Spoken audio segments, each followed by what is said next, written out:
नमस्कार। बहुत ही सुंदर सा प्यारा सा होली के गीत, फगुआ के गीत लेके आयल बन जा। भोले बाबा के होली है, सुनी जा।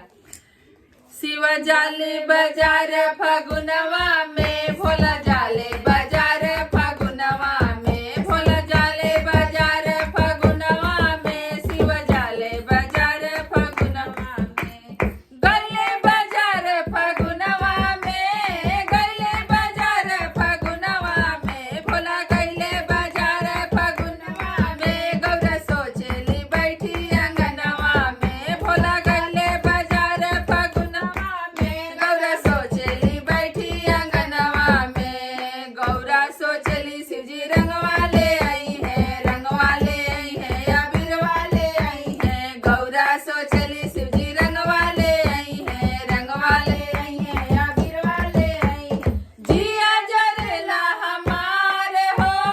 जिया जरेला हमार हो, भोला ले आइले भभूति मोटरिया में, भोला जाले बाजार फगुनवा में, भोला जाले बाजार फगुनवा में, गौरा सोचली बैठी अंगनवा में, भोला गले बाजार फगुनवा में, गौरा सोचली बैठी अंगनवा में, गौरा सोचली शिवजी गेहुआ ले आई है, गेहुआ ले आई है, हो आटा पिसवाई है, गौरा सोचली शिवजी गेहुआ ले आई है, गेहुआ ले आई है, हो आटा पिसवाई, जिया जरेला हमार हो,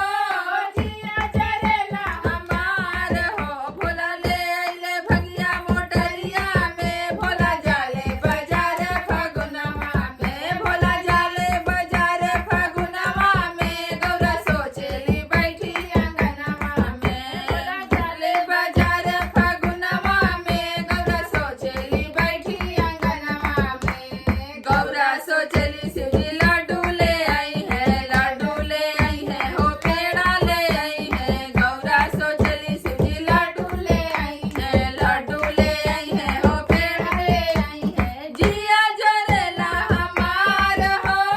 जिया जरेला हमार हो, भोला ले आइले धतुरा मोटरिया में, भोला जाले बाजार फगुनवा में, भोला जाले बाजार फगुनवा में, गौरा सोचली बैठी अंगनवा में, भोला जाले बाजार फगुनवा में, गौरा सोचली बैठी अंगनवा में, गौरा सोचली शिवजी चुनरी ले आई है, चुनरी ले आई है, हो पियरी ले आई है, गौरा सोचली शिवजी चुनरी ले आई है, चुनरी ले आई है, हो पियरी ले आई,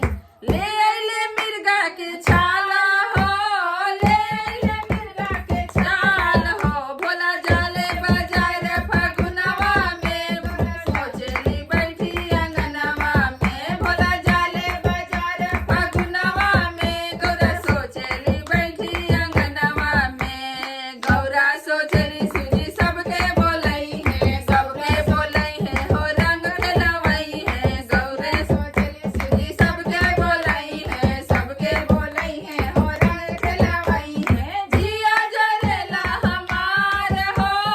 जिया जरेला हमार हो, भोला ले आइले भूता फगुनवा में, भोला ले आइले भूता फगुनवा में, भोला ले आइले भूता फगुनवा में, गौरा सोचली बैठी अंगनवा में, भोला ले आइले भूता फगुनवा में, गौरा सोचली बैठी अंगनवा में, शिवा गइले बाजार फगुनवा में, गौरा सोचली बैठी अंगनवा में, शिवा गइले बाजार फगुनवा में, शिवा बैठी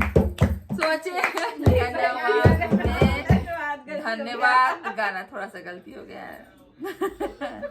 इसको तो हम काटिए।